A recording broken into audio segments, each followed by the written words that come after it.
Hey, good morning, everybody, and welcome to our Lenten series of our morning meditations with me, Josh.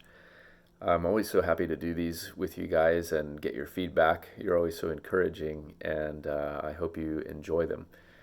Today, we're continuing what we were discussing on Sunday. Sunday's sermon, we were talking about the importance of our intellectual health. And as we continue that into this week, I want to read you a quote by a Lutheran theologian by the name of Albert Schweitzer.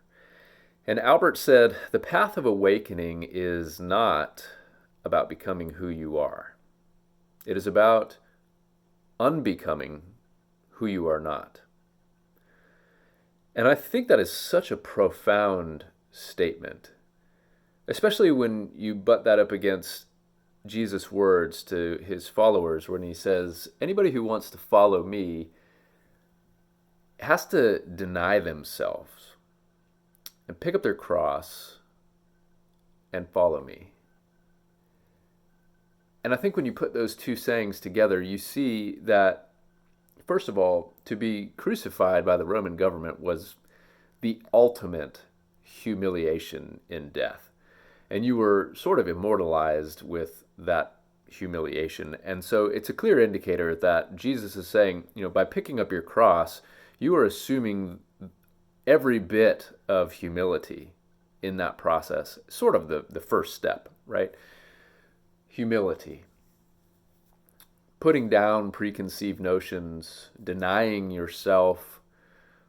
But what does that mean to deny yourself? We've talked a lot about the ego in the past and how the ego is sort of this thing. It's who we are, but it's sort of who we are on this external level based on a lot of different factors, cultural factors, religious factors, where you grew up in the world, your worldview, your parents' worldview, how you've been shaped by ideas and values and patriotism and things like that. I mean, there's so many things that are uniquely American, just like there are so many things that are uniquely Italian or French. And those are all sort of cultural identities that contribute to our ego, who we perceive and who others perceive.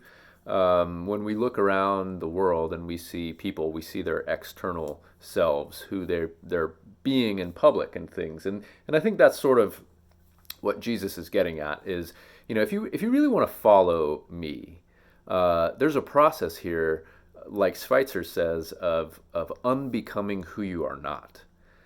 And that in itself requires some self-examination, like we talked about on Sunday, where we might discover some things about us that have been given to us, have been instilled in us as who we are, who we've been told that we are.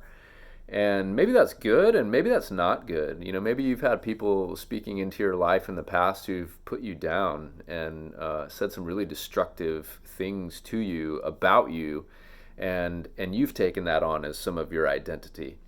And maybe that's an unhealthy thing for you. Maybe you view yourself as less than, or incapable, or not enough, or not good enough, or you'll never be enough, or you're not able to achieve all that you set out to because somebody in your past has spoken down about you, to you, put you down.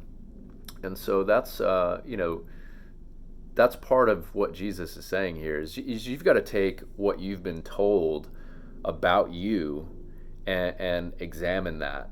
All the good, hey, you're a champ, good job, you're the best. And you're nothing, you're never going to be anything, you're worthless, like all these things that we've been told, good and bad, and examine those things and then sort of distance ourselves from them and say, those are things that people have told me.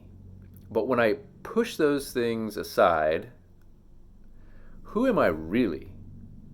And that process takes us to a place of humility, picking up our cross.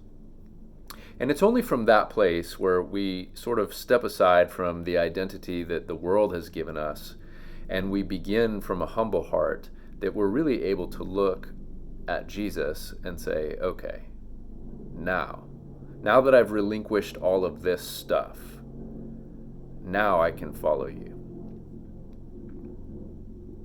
It's not about becoming who you are, because you're already that person. When you gave your life to Jesus, that was the affirmation that you already are. So now it's more of just a process of unbecoming who you are not.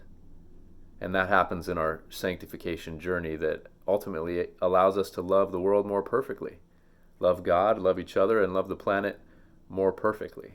And that's, of course, perfection.